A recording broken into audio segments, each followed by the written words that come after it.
The Blitz, from the German word for lightning, was the name applied by the British press to the heavy and frequent bombing raids carried out over Britain in 1940 and 1941. During the Second World War, this concentrated, direct bombing of industrial targets and civilian centres began with heavy raids on London on 7 September 1940, during what became known as the Battle of Britain. Adolf Hitler's and Hermann Goering's plans to destroy the Royal Air Force to allow an invasion of Britain were failing, and in response to an RAF raid on Berlin, which itself was prompted by mistaken German bombing of London, they changed the tactics to the sustained bombing of civilian targets. Between the 7th of September 1940 and the 21st of May 1941, 16 British cities suffered aerial raids with at least 100 long tons of high explosives.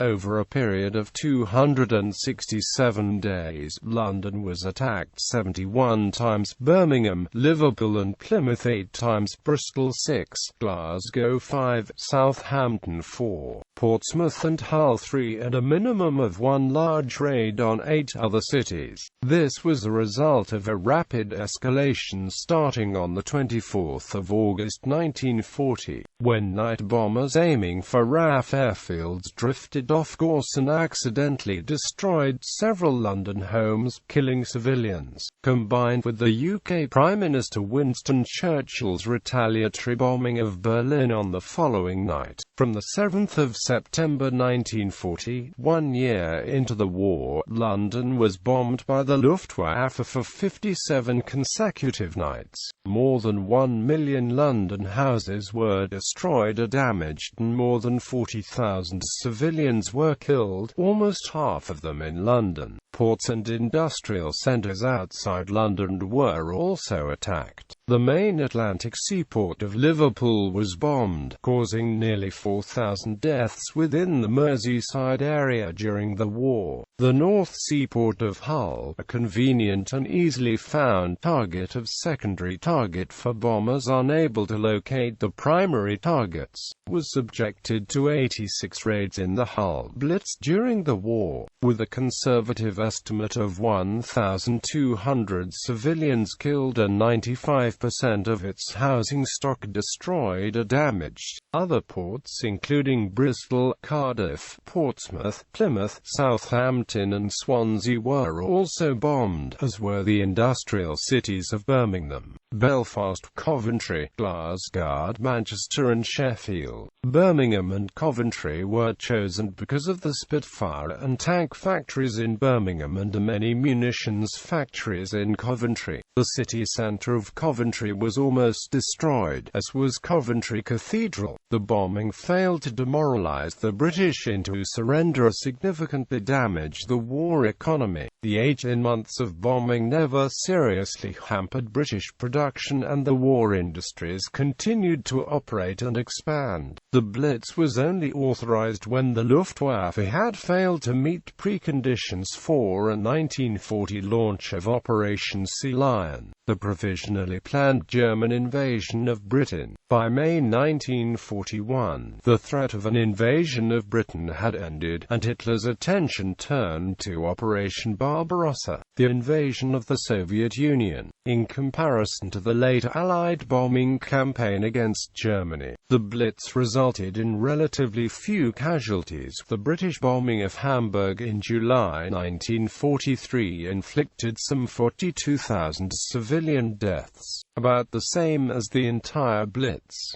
Several reasons have been suggested for the failure of the German air offensive. The Luftwaffe High Command did not develop a strategy for destroying British war industry. Instead of maintaining pressure on any of them, it frequently switched from one type of industry to another. Neither was the Luftwaffe equipped to carry out strategic bombing. The lack of a heavy bomber and poor intelligence on British industry denied it the ability to prevail. Background: the Luftwaffe and strategic bombing. In the 1920s and 1930s, air power theorists Julio Duray and Billy Mitchell espoused the idea that air forces could win wars by themselves, without a need for land and sea fighting.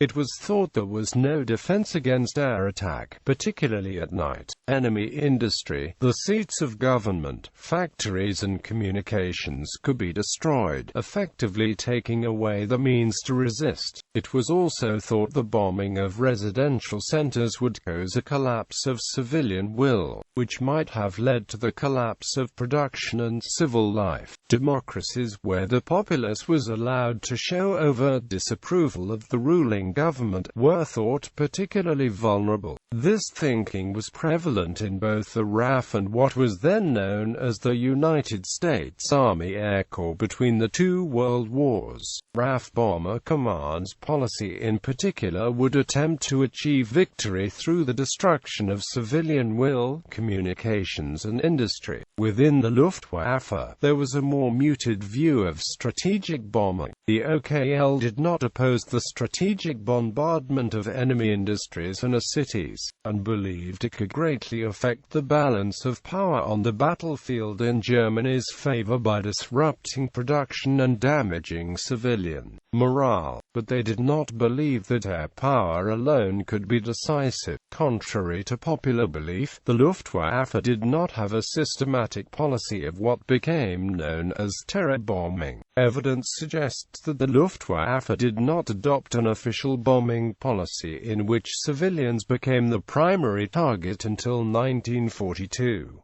The vital industries and transport centers that would be targeted for shutdown were valid military targets. It could be claimed civilians were not to be targeted directly, but the breakdown of production would affect the morale and will to fight. German legal scholars of the 1930s carefully worked out guidelines for what type of bombing was permissible under international law, while direct attacks against civilians were ruled out as terror bombing. The concept of attacking vital war industries, and probable heavy civilian casualties and breakdown of civilian morale, was ruled as acceptable. Throughout the National Socialist era until 1939, debate and discussion raged within German military journals over the role of strategic bombardment. Some argued along the lines of the British and Americans. Walter Weaver, the first chief of the General Staff, championed strategic bombing and the building of appropriate aircraft for that purpose, although he emphasized the importance of aviation in operational and tactical terms. Weaver outlined 5 key points to air strategy: to destroy the enemy air force by bombing its bases and aircraft factories, and defeating enemy air forces attacking German targets; to prevent the movement of large enemy ground forces to the decisive areas by destroying railways and roads, particularly bridges and tunnels, which are indispensable for the movement and supply of forces; to support the operations of the army formations independent of railways, i.e. armored forces and motorized forces, by impeding the enemy advance and participating directly in ground operations; to support naval operations by attacking naval bases, protecting Germany's naval bases and participating directly in naval battles; to paralyze the enemy armed forces by stopping production in the armaments factories. Weaver argued that the Luftwaffe General Staff should not be solely educated in tactical and operational matters. He argued they should be educated in grand strategy, war economics, armament production, and a mentality of potential opponents. Weaver's vision was not realized. The General Staff studies in those subjects fell by the wayside, and the air academies focused on tactics, technology, and operational planning, rather than on independent strategic air offensives. In 1936, Weaver was killed in an air crash. The failure to implement his vision for the new Luftwaffe was largely attributable to his immediate successes. Ex-army personnel Albert Kesselring and Hans-Jürgen Stumpf are usually blamed for the turning away from strategic planning and focusing on close air support. However, it would seem the two most prominent enthusiasts for the focus on ground support operations were actually Hugo Sperrel and Hans Jeschonek. These men were long-time professional airmen involved in German air services since early in their careers. The Luftwaffe was not pressured into ground support operations because of pressure from the army, or because it was led by ex-army personnel. It was instead a mission that suited the Luftwaffe's existing approach to warfare, a culture of joint inter-service operations, rather than independent strategic air campaigns. Hitler, Goering and Air Power Adolf Hitler failed to pay as much attention to bombing the enemy as he did to protection from enemy bombing, although he had promoted the development of a bomber force in the 1930s and understood that it was possible to use bombers for major strategic purposes. He told the OKL in 1939 that ruthless employment of the Luftwaffe against the heart of the British will to resist could and would follow when the moment was right. However, he quickly developed a lively skepticism towards strategic bombing, confirmed by the results of the Blitz. He frequently complained of the Luftwaffe's inability to damage industries sufficiently, saying, "The munitions industry cannot be interfered with effectively by air raids. Usually the prescribed targets are not it." While the war was being planned, Hitler never insisted upon the Luftwaffe planning a strategic bombing campaign, and did not even give ample warning to the air staff that war with Britain or even Russia was an imminent possibility. The amount of firm operational and tactical preparation for a bombing campaign was minimal, largely because of the failure by Hitler's supreme commander to insist upon such a commitment. Ultimately, Hitler was trapped within his own vision of bombing as a terror weapon, formed in the 1930s when he threatened smaller nations into accepting German rule rather than submit to air bombardment. This fact had important implications. It showed the extent to which Hitler personally mistook Allied strategy for one of morale breaking instead of one of economic warfare. With the collapse of morale as an additional bonus, Hitler was much more attracted to the political aspects of bombing, as the mere threat of it had produced diplomatic results in the 1930s. He expected that the threat of German retaliation would persuade the Allies to adopt a policy of moderation and not to begin a policy of unrestricted bombing. His hope was, for reasons of political prestige within Germany itself, that the German population would be protected from the Allied bombings. When this proved impossible, he began to fear that popular feeling would turn against his regime, and he redoubled efforts to mount a similar terror offensive against Britain in order to produce a stalemate in which both sides would hesitate to use bombing at all. A major problem in the managing of the Luftwaffe was Hermann Goering. Hitler believed the Luftwaffe was the most effective strategic weapon, and in reply to repeated requests from the Kriegsmarine for control over aircraft insisted, "We should never have been able to hold our own in this war if we had not had an undivided Luftwaffe." Such principles made it much harder to integrate the Air Force into the overall strategy and produced in Goering a jealous and damaging defense of his empire, while removing Hitler voluntarily from the systematic direction of the Luftwaffe at either the strategic or operational level. When Hitler tried to intervene more in the running of the Air Force later in the war, he was faced with a political conflict of his own making between himself and Goering, which was not fully resolved until the war was almost over. In 1940 and 1941, Goering's refusal to cooperate with the Kriegsmarine denied the entire Wehrmacht and military forces of the Reich the chance to strangle British sea communications, which might have had strategic or decisive effect in the war against the British Empire. The deliberate separation of the Luftwaffe from the rest of the military structure encouraged the emergence of a major communications gap between Hitler and the Luftwaffe, which other factors helped to exacerbate. For one thing, Goering's fear of Hitler led him to falsify or misrepresent what information was available in the direction of an uncritical and over-optimistic interpretation of their strength. When Goering decided against continuing Wehr's original heavy bomber program in 1937, the Reichsmarshal's own explanation was that Hitler wanted to know only how many bombers there were, not how many engines each had. In July 1939, Goering arranged a display of the Luftwaffe's most advanced equipment at Reichlin, to give the impression the Air Force was more prepared for a strategic air war than was actually the case.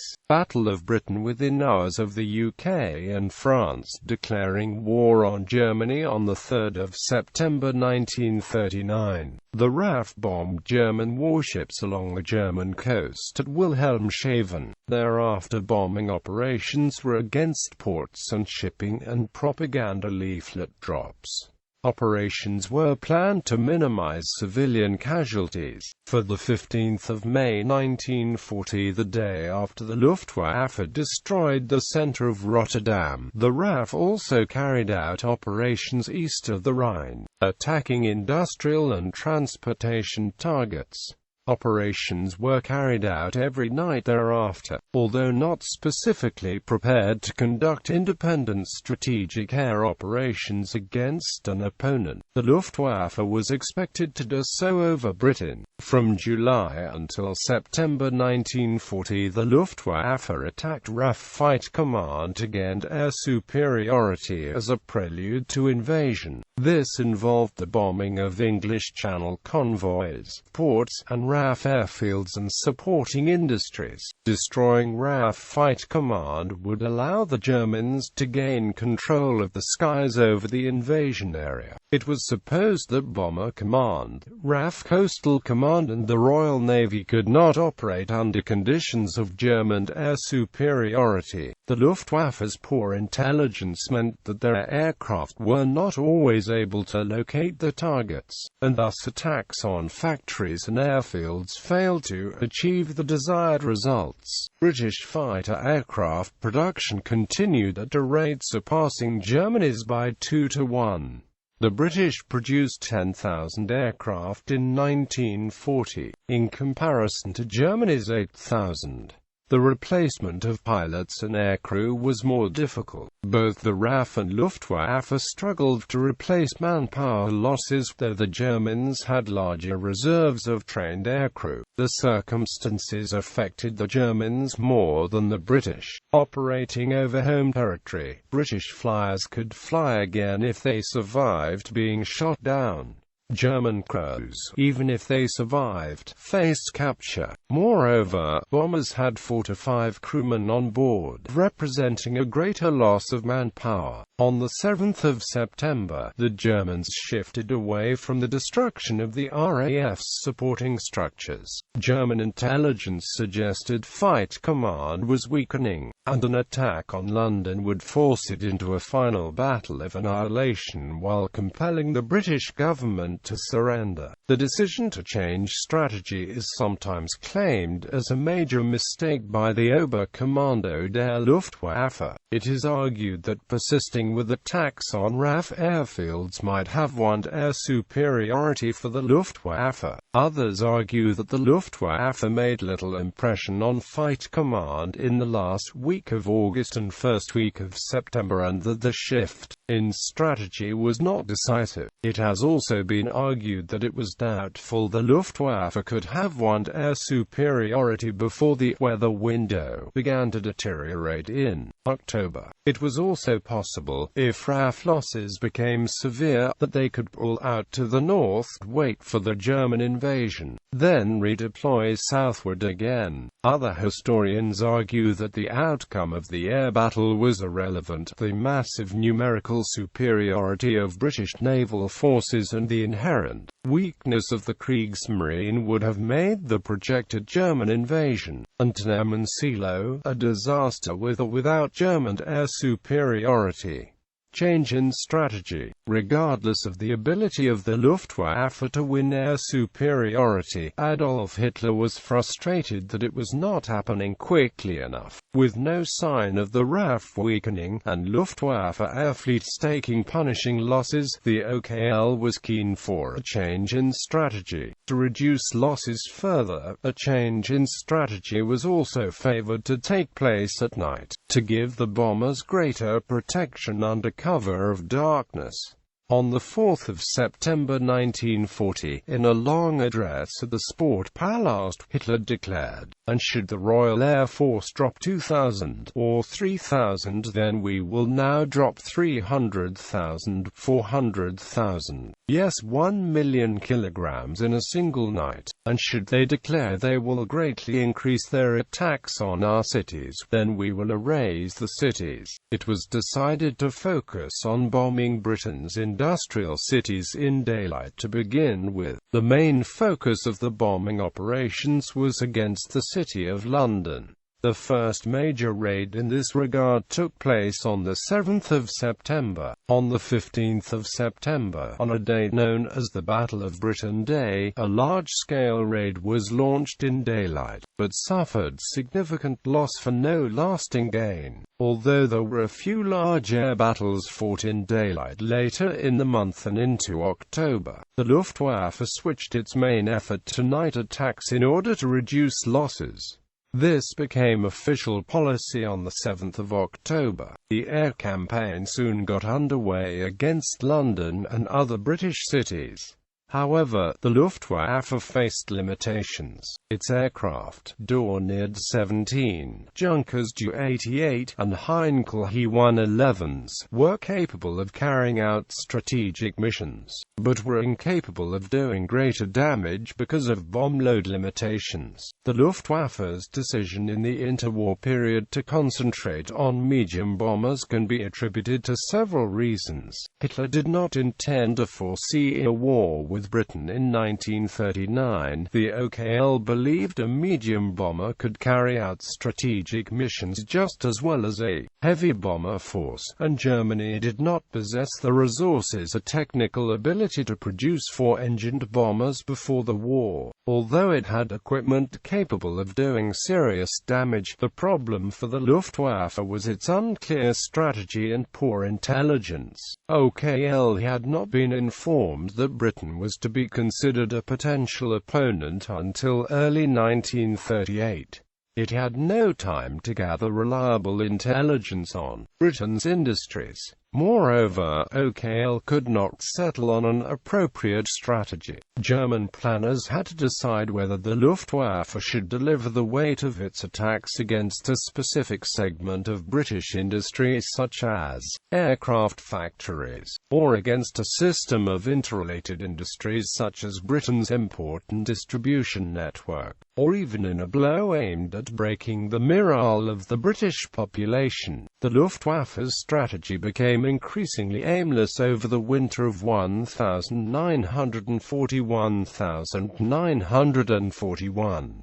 Disputes among the OKL staff revolved more around tactics than strategy. This method condemned the offensive over Britain to failure before it began. In an operational capacity, limitations in weapons technology and quick British reactions were making it more difficult to achieve strategic effect. Attacking ports, shipping and imports as well as disrupting rail traffic in the surrounding areas, especially the distribution of coal, an important fuel in all industrial economies of the Second World War. war would net a positive result. However, the use of delayed action bombs, while initially very effective, gradually had less impact, partly because they failed to detonate. Moreover, the British had anticipated a change in strategy and dispersed its production facilities, making them less vulnerable to a concentrated attack. Regional commissioners were given plenipotentiary powers to restore communications and organize the distribution of supplies to keep the war economy moving.